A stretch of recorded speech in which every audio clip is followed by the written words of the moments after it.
오늘 말씀은 내 안에 숨은 바로의 본성이라는 제목의 말씀을 전하고자 합니다. 우리는 계속해서 애굽 땅에 내리신 하나님의 재앙에 대해 살펴보고 있습니다. 오늘은 8번째죠. 메뚜기 재앙에 대한 말씀입니다. 그간 하나님께서 내리신 재앙에 대해서 바로 왕은 여전히 고집스럽고 완강하게 반응을 했죠. 그런 그의 행동을 보면서 참 안타깝기도 하고 좀 이해가 되지 않을 수도 있습니다. 거짓 약속을 일삼고 앞과 뒤가 다른 그의 반복적인 모습을 보면서 참 답답함을 느낄 수도 있습니다. 하지만 그의 모습 속에 문득 우리의 모습이 발견됩니다. 내 안에 이 바로의 본성, 파라오의 본성이 여전히 숨겨져 있다라는 것을 깨닫게 되죠. 하나님은 바로의 완악하고 완강한 모습을 우리에게 보여주면서 이 시대를 살아가는 저와 여러분의 모습을 또한 일깨워 주십니다. 주님의 말씀 앞에 겸손히 순종해야 하는데 여전히 내 고집과 내 자존심 내세우며 살아가는 나의 모습을 보게 합니다. 겉과 속이 다르고 앞과 뒤가 다른 우리의 모습을 보게 합니다. 아쉬울 때는 하나님께 온갖 약속을 해놓고는 살만해지면 했던 약속도 지키지 않는 그런 모습이 바로에게만 있는 것이 아니라 성도라고 하는 이름을 가진 저와 여러분에게도 참 많이 나타납니다. 1930년대 초 미국이 심한 불경기를 겪고 경제 공황을 겪고 있을 때 일입니다. 공장과 은행이 문을 닫고 거리에는 실업자들로 넘쳐났습니다. 그때 한 극장에서 무료 입장 광고를 내걸자 일자리도 없던 사람들이 몰려와서 영화를 보며 즐거운 시간을 보냈죠. 그런데 문제는 영화가 끝나고 관객들이 퇴장을 하려는데 출구에 어깨가 떡 벌어진 장정 둘이 나가려는 관객들을 막으면서 돈을 내라고 겁박을 하는 겁니다.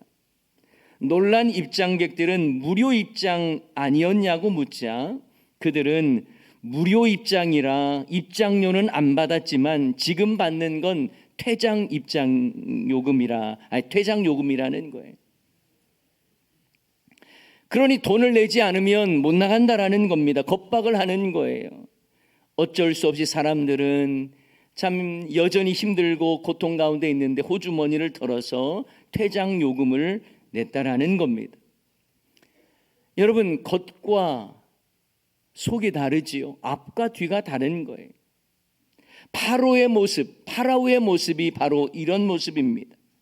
재앙 앞에서는 순간순간 자신의 잘못을 인정하면서도 마치 뉘우치는 것 같은 모습을 보입니다만, 이제 나중에 우리가 한번 보겠습니다만, 바로가 잘못했습니다 라고도 말을 하고 이번만 나의 죄를 용서해 달라고 말을 합니다만, 이제 환경이 좀 살만해지고 재앙이 멈추자 금세 마음이 바뀌고 딴소리를 하는 그런 장면을 우리는 보게 됩니다. 그런데요, 재앙에 대한 바로의 반응을 묵상하면 묵상할수록 바로를 향한 비난의 손가락질이 나를 향하고 있다는 것을 깨닫게 됩니다. 바로의 이 모습을 비난하는 그 우리의 모습 속에 나의 모습도 오버랩이 되면서 내 안에 파라오가 있구나, 이것을 깨닫게 되죠. 우리 안에도 아주 무서운 교만이 있고 오만함이 있고 고집스러움이 있습니다. 여러분, 당시에 애굽 왕 파라오는요, 신으로 불렸던 사람입니다. 그런데 신처럼 추앙받던 자신이 하나님 재앙 앞에서는 아무것도 할 수 없는 거지요. 저 노예 히브리인들이 섬기는 여호와가 자신들이 믿고 섬기는 신들을 무너뜨렸다는 것은 받아들이기 힘든 사실이었을 것입니다. 히브리인의 지도자 모세는 점차 신적인 권위를 계속 받으면서 높아지고 있는데, 신처럼 추앙받던 자신은 이제 점점 무기력해지고 자존심도 무너져 내리는 거예요. 그러나 하나님은 이미 모세에게 너는 앞으로 바로의 신이 될 것이다 라고 말씀해 주셨어요. 그 약속의 말씀을 그대로 이루어 주시는 겁니다. 여러분, 출애굽기 7장 1절 말씀에 보면 여호와 하나님께서 모세에게 이렇게 말씀하셨어요. 볼지어다 내가 너를 바로에게 뭐가 같게 되게 하겠다고요? 신 같게 되게 하였은즉, 이렇게 말씀하시는 거예요. 자신감도 없고 어찌할 바를 모르는 이 모세에게 내가 너를 바로의 신과 같이 할 거야 라고 말씀해 주신 것을 그대로 이루어 주시는 거예요. 그러니 바로는 계속 추락하고 무기력할 수밖에 없지만 모세는 하나님의 약속대로 계속 그를 높여 주시는 것입니다. 사실 모세가요, 바로왕 앞에 처음 섰을 때를 여러분 기억하십니까? 바로왕의 눈치를 보고 제대로 말도 못했던 그런 모습들. 하지만 재앙이 거듭되면 거듭될수록 모세가 바로왕 앞에 점점 큰 소리를 내기 시작합니다. 자, 3절 4절 말씀에 그 내용이 나오는데요. 자, 모세와 아론이 바로에게 들어가서 그에게 이르되 히브리 사람의 하나님 여호와께서 말씀하시기를 내가 어느 때까지 내 앞에 겸비하지 아니하겠느냐. 내 백성을 보내라. 그들이 나를 섬길 것이라. 내가 만일 내 백성 보내기를 거절하면 내일 내가 메뚜기를 내 경내에 들어가게 하리니. 당당하게 바로 왕 앞에서 외치는 것입니다. 모세와 아론은 하나님의 말씀에 제대로 순종하지 않는 바로를 향해 어느 때까지 겸비하지 아니하겠냐며 호통을 치는 거예요. 그리고 메뚜기 재앙을 임할 것을 선언합니다. 사실 여러분, 이런 상황이라고 한다면 바로가 모세와 아론을 볼 때 얼마나 눈에 가시였겠습니까? 그러면 자신의 권세와 권력으로 이 모세와 아론을 죽이려고도 했을 것 같아요. 그런데 그렇게 하지 못하는 이유가 있습니다. 그것은 바로 모세와 아론에게 이제 신적인 권능이 일어나고 있는 것을 바로도 보았고 신하들도 보았기 때문에 그렇습니다. 함부로 모세와 아론을 대하지를 못하는 거예요. 이제 서서히 두려워하는 것입니다. 이처럼 하나님께서 모세에게 약속하신 대로 바로에게 신이 되게 하셨습니다. 영적 권위를 계속 모세와 아론에게 심어 주시는 겁니다. 그들도 점점 모세와 아론을 두려워하고 있다는 것을 우리는 발견하게 됩니다.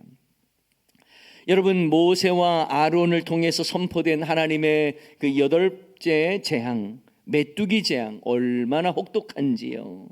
오늘 본문은 우리에게 잘 말씀해 주고 있습니다. 메뚜기가 온 땅을 덮어서 땅이 어둡게 되었습니다. 애굽 온 땅에 남아나는 것이 하나도 없었습니다. 여러분, 7째 재앙이 뭐였습니까? 우박 재앙이었어요. 여러분, 우박 재앙에는 그래도 남는 게 좀 있었습니다. 7째 재앙, 우박 재앙 때에는 삼과 보리는 피해를 입었지만 밀과 쌀보리는 싹이 나올 때가 아니었기 때문에 우박 피해를 면했어요. 그런데 여러분, 메뚜기 재앙을 통해서 그 모든 것이 다 초토화됩니다. 바로는 밀과 쌀보리 피해를 받지 않았기 때문에 그래도 믿을 구석이 있다라고 생각을 했는데 메뚜기 재앙을 통해서 그것마저 완전히 다 걷어가신 거예요. 바로는 남은 양식이 있어서 버틸 수 있을 것이다 생각을 했겠지만, 그래서 출애굽도 거절을 했지만 그것마저 메뚜기 재앙으로 완전히 다 사라지게 만든 것입니다. 여러분, 인간이 붙잡는 남은 것들이 있습니다. 인간이 붙잡는 안전망이라고 생각하는 것들이 있을 수 있습니다. 그런데 그것 언제라도 무너질 수 있습니다. 내가 의지했던 것, 내가 움켜쥐고 나는 아직 이것 남았어라고 말하는 것, 이것도요 사라질 수도 있는 거예요.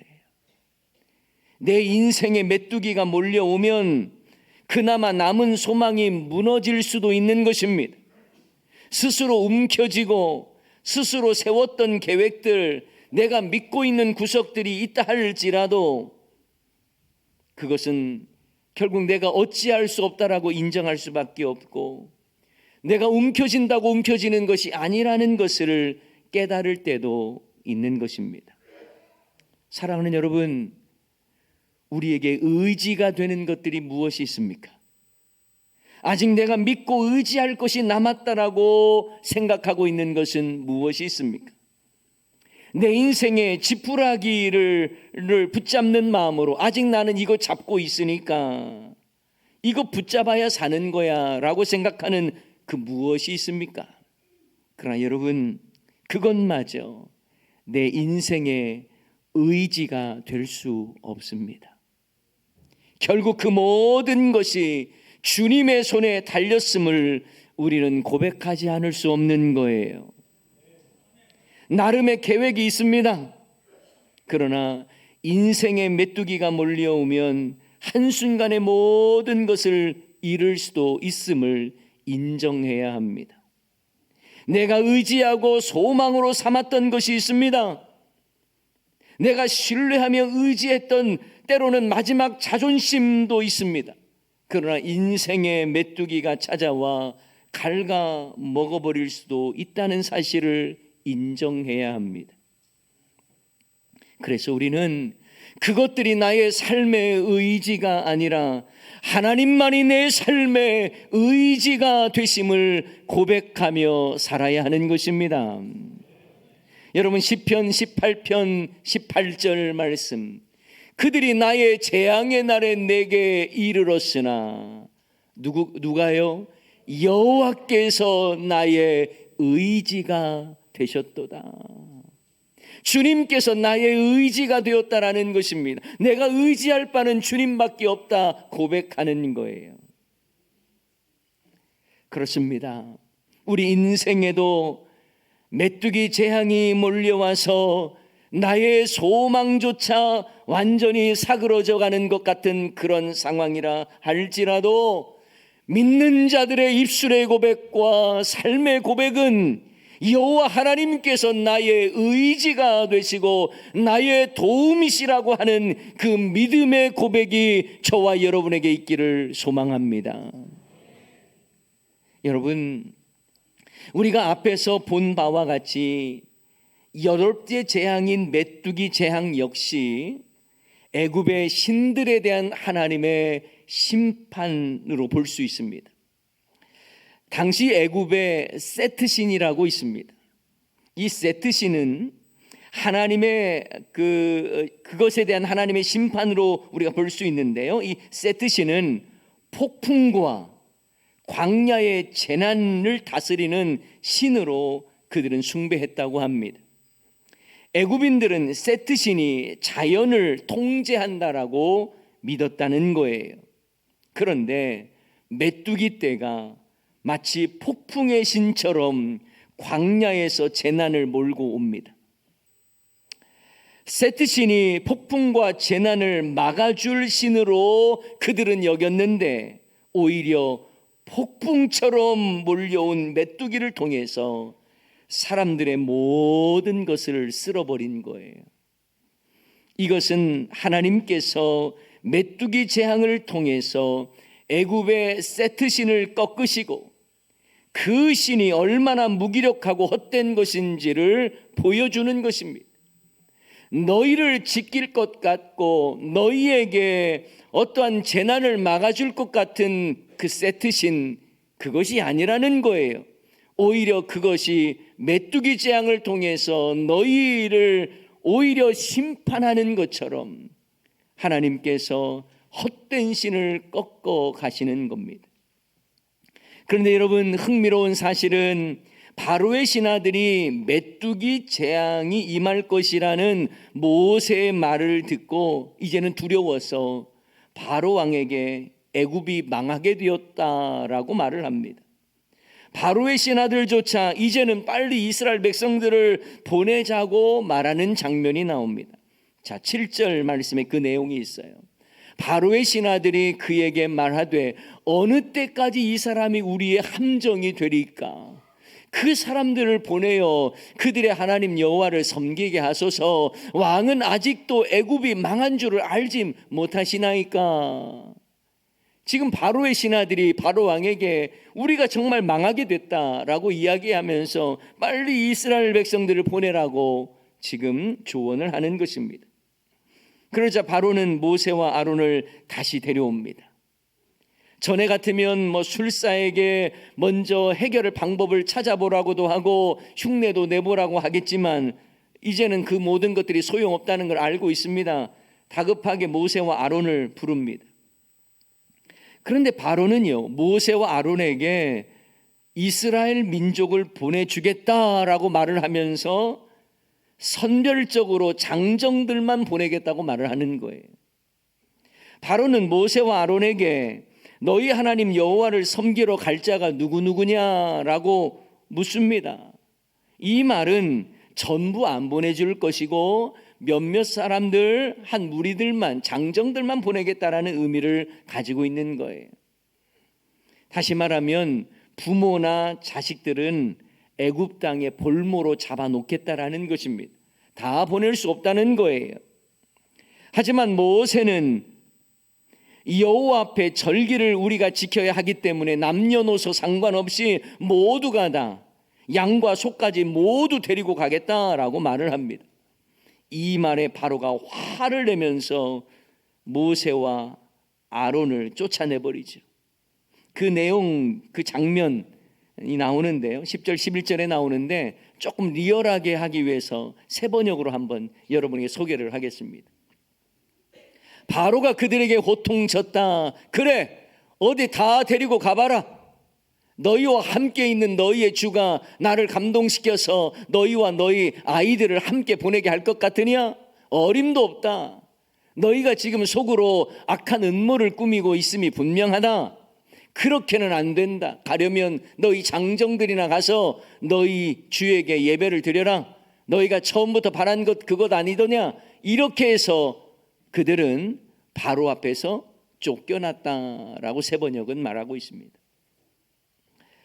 결국 바로 왕은 화를 내면서 모세와 아론을 쫓아낸 거예요. 그리고 선언되었던 재앙이 그대로 실현됩니다. 선포된 대로 메뚜기 떼가 이집트 땅에 몰려와서 우박의 피해를 입지 않았던 모든 식물을 먹어치우게 만드셨어요. 온종일 동풍으로 아침녘에 메뚜기 떼를 몰고 오셨고 애굽 온 땅이 어두워질 정도로 메뚜기로 뒤덮어 버렸습니다. 결국 우박에 상하지 않았던 모든 식물들마저 초토화돼 버렸어요. 그러자 재앙 앞에 다급해진 바로가 모세와 아론을 급히 불러서 용서를 구하고 간청하는 모습이 나옵니다. 그 내용을 보면 이제 바로 왕이 완전히 좀 잘못을 인정하고 뉘우치는 것처럼 보여요. 자, 16절 17절에 보면 이렇게 말합니다. 바로가 모세와 아론을 급히 불러 이르되 내가 너희의 하나님 여호와와 너희에게 죄를 지었으니 바라건대 이번만 어떻게 하래요? 나의 죄를 용서하고 너희의 하나님 여호와께 구하여 이 죽음만은 내게서 떠나게 하라. 이렇게 간청을 합니다. 그래서 그래서 모세는 그렇게 해요. 그리고 하나님은 그 재앙을 멈추십니다. 그런데 하나님은요, 바로의 회개가 온전한 회개가 아니라는 걸 알고 계셨어요. 그의 약속도 거짓되다는 것을 아셨습니다. 그리고 아직 바로에게는 무너져야 할 부분이 있고 아직 남은 재앙이 있었기에 하나님은 바로의 마음을 완악하게 하십니다. 그리고 남은 재앙도 받게 하시는 거죠. 바로가 완전히 굴복하고 엎드리면 좋을 텐데 그렇게 못합니다. 여전히 고집도 세고 자존심도 강합니다. 참 안타깝습니다. 참 못되고 악한 사람입니다. 그런데 우리가 그 모습 많이 닮았습니다. 내 안에 파라오의 본성이 있어서 자존심도 세고 고집도 세고 변덕도 심합니다. 바로의 본성이 계속 나를 힘들게 합니다. 나에게 주인 노릇하려고 합니다. 하나님의 주인 되심을 인정하지 않고 내가 왕처럼 내가 신처럼 군림하려고 합니다. 여러분, 내 안에 파라오의 본성이 숨겨져 있다는 건 여러분 깨닫고 계십니까? 여러분에게는 파라오의 본성이 어떠한 영향력을 펼쳐가고 있습니까? 여러분, 이 파라오의 고집과 교만 때문에 하나님의 재앙이 하나로 끝날 수도 있었겠지만 버티면 버틸수록 불순종의 그 모습 때문에 8째 재앙까지 이르렀고 앞으로 10번째 재앙까지 이르러 고통을 당하지 않습니까?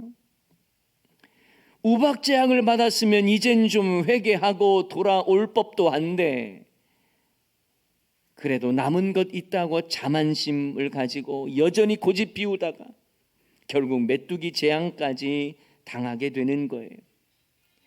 이 시간 우리는 마지막 남은 것까지 다 삼켜버린 메뚜기 재앙을 보면서 정말 내가 의지해야 할 것은 내게 무엇이 남아있느냐가 아니라 주님만이 나의 의지가 되신다라는 고백이 필요한 것입니다.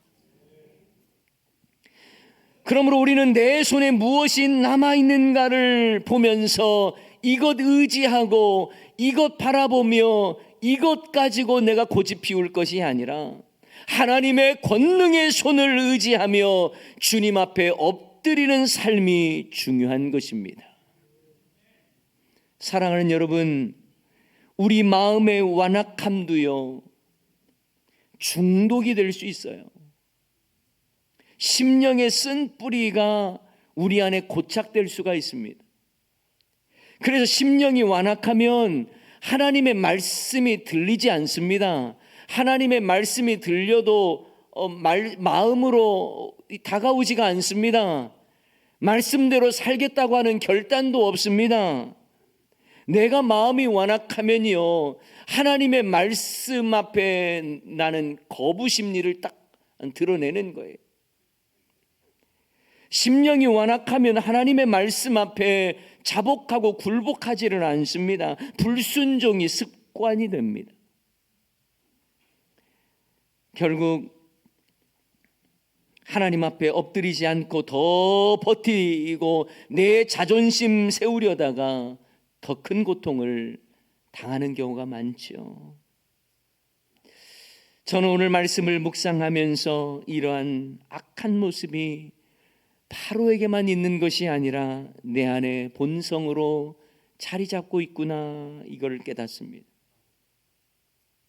하나님을 전적으로 의지해야 되는데 여전히 내가 의지할 그것 붙잡고 있구나 라는 생각을 하고 있습니다.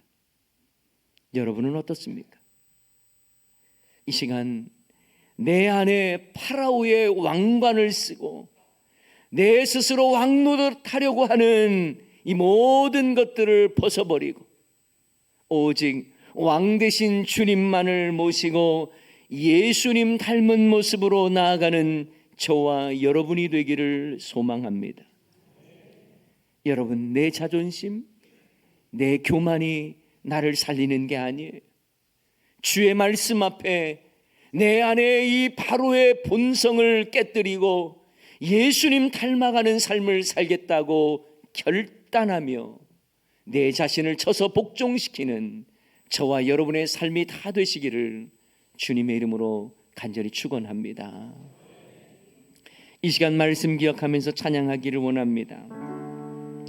우리의 약한 믿음, 우리의 소망이 사라져가는 같은 그 상황 속에서도 주의 말씀 의지하며 나아가겠습니다. 이런 고백 담아서 우리 함께 찬양하십시다. 아침 안개 눈앞 가리든, 아침 안개 눈앞 가리든,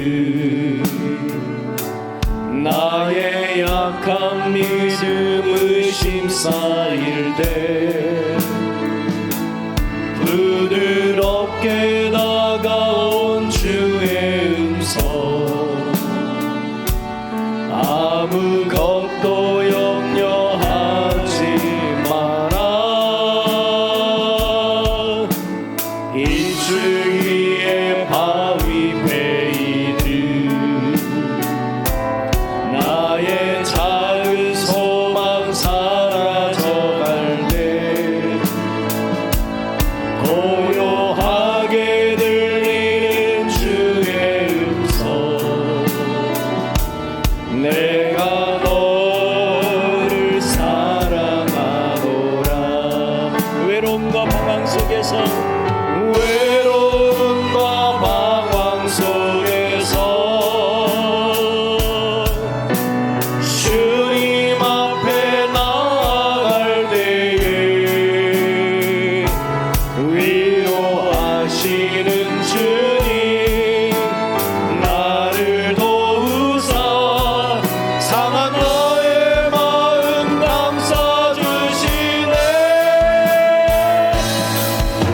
십자가의 보혈로서 주의 크신 사랑 알게 하셨네. 주님께 감사하리라. 언제나 주님께 다시 한번 찬양합시다. 감사하리라. 아침 안개 눈앞 가리든, 아침 안개 눈앞 가리듯 나의 약한 믿음 의심 쌓일 때 부드럽게 다가온 주의 음성, 아무것도 염려하지 마라. 이줄 위에 바위 베이듯 나의 작은 소망 사라져갈 때 고요하게 들리는 주의 음성, 내가 너를 사랑하노라. 외로움과 방황 속에서 주님 앞에 나아갈 때 위로하시는 주님, 나를 도우사 상한 나의 마음 감싸주시네. 십자가의 보혈로서 주의 크신 사랑 알게 하셨네. 주님께 감사하리라. 언제나 주님께 감사해. 사랑하는 여러분, 애굽에 내린 8째 재앙, 메뚜기 재앙을 통해서 하나님은 우리에게 말씀하십니다. 너는 무엇을 의지하고 있느냐? 우박 재앙을 경험하고 나서 아직 남은 것이 있다라고 교만하고 자만했던 그들에게 그것들이 너의 의지가 되지 않는다고 하는 것을 보여주신 것이지요. 그러면서 우리에게 동일하게 묻습니다. 너는 지금 나에게 남아있는 그 의지할 것 붙잡고 있느냐, 아니면 나를 의지하고 있느냐? 내가 무언가를 붙잡고 있다고 하는 그 손 의지하며 살고 있느냐, 아니면 하나님의 권능의 손을 의지하고 있느냐를 묻고 계십니다. 참 그런데요, 여전히 우리 안에는 이 숨겨진 바로의 본성이 많이 있습니다. 여전히 고집스럽고 여전히 나를 의지하고 자만심에 둘러싸여 있는 나의 모습을 보게 됩니다. 앞과 뒤가 다르고 주님께 했던 약속도 상황에 따르면 언제라도 달라지는 나의 모습을 보게 됩니다. 여러분, 그 모습이 아니라 우리는 예수님 닮아가야죠. 주님 원하시는 그 삶 살아야 하는 것입니다. 이 시간 말씀 기억하면서 우리 함께 기도하십시다. 주여, 내 안에 숨겨진 이 바로의 이 본성을 무너뜨리고 온전히 예수님 닮은 삶을 살기를 원합니다. 그리고 내게 남은 것 의지하지 아니하고 주님을 의지하며 나아가는 인생 되게 달라고 오늘 말씀 기억하면서 우리 다 같이 주여 한번 외쳐 부르면서 말씀 기억하며 기도하기를 원합니다.